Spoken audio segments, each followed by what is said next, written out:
Hey guys, Lisa Callaghy here to share with you a video on how to interpret the placement test results in Reading Eggs, Reading Express, and Fast Phonics. All right, so let's get started. Here I am on a first grade teacher's Reading Eggs homepage. And to start, we're going to come over here to our left-hand side menu bar, choose management, and choose manage progress. Now, I've already uploaded a video on how you can reassign placement tests for your students in any one of these three pieces of our program, Eggs, Express, and Fast Phonics. And now I'm just going to show you how to interpret these results.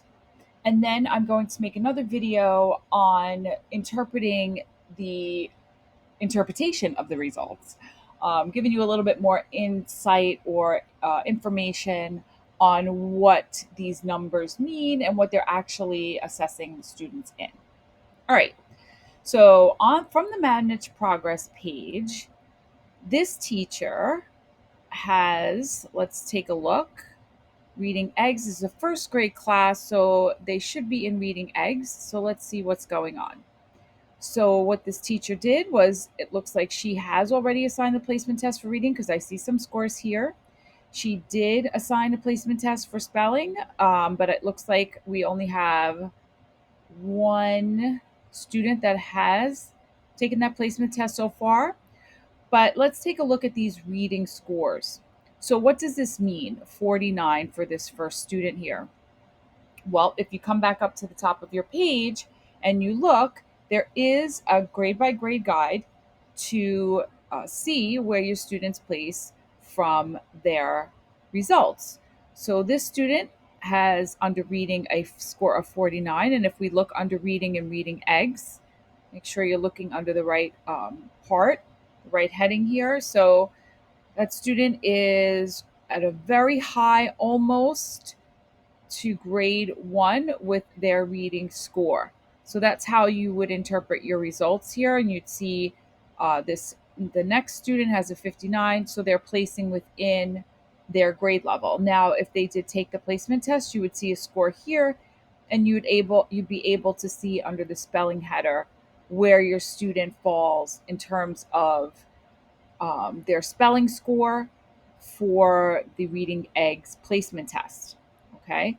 And then if they did do Clinker Castle, partake, there is no placement test for that section, but they do have a score here. So if you see the student score, the first student scored a 1, and that is within range 1 to 10 for grade 1. So they are on grade level there. So the next tab is Reading Express. They're really, I mean, unless you have a student that's reading above grade level here, because this is a first grade class, if a student is reading on high level, grade level 2 or higher, they might score for Reading Express. So we could take a look here and see. We don't have any of that, but if you did, you would be looking under the Reading Express header and then the subheader My Lessons and English Skills Spelling. You would look for their scores here in these two columns, My Lessons and English Skills Spelling. All right, so let's jump over to Fast Phonics tab and let's see how they did. Now the Fast Phonics, these students being in first grade, they could partake in the Fast Phonics placement test.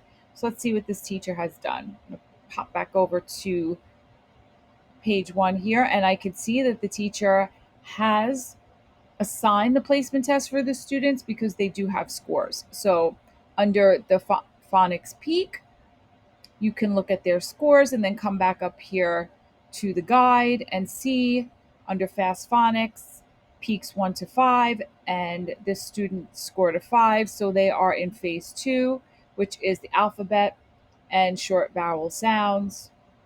Anything that's in phase 3 would be peaks, if they scored in peaks 6 to 12. So this student here, the second student, scored an 8, so they are in phase 3. which are digraphs and long vowel sounds. And then obviously 13 to 20 is phase 4 and 5. So you can look at your student scores. Okay, so this has been a video on how to interpret placement test results for your students in Reading Eggs, Reading Express, and Fast Phonics. I'm now going to create a video on jumping into what actually is going on within these scores. What are the students learning, or at what part are they within their learning path? So you have a little bit more detailed information, so you know where in the class that you need to focus your instruction. All right, guys, I hope this helped. Have a great day.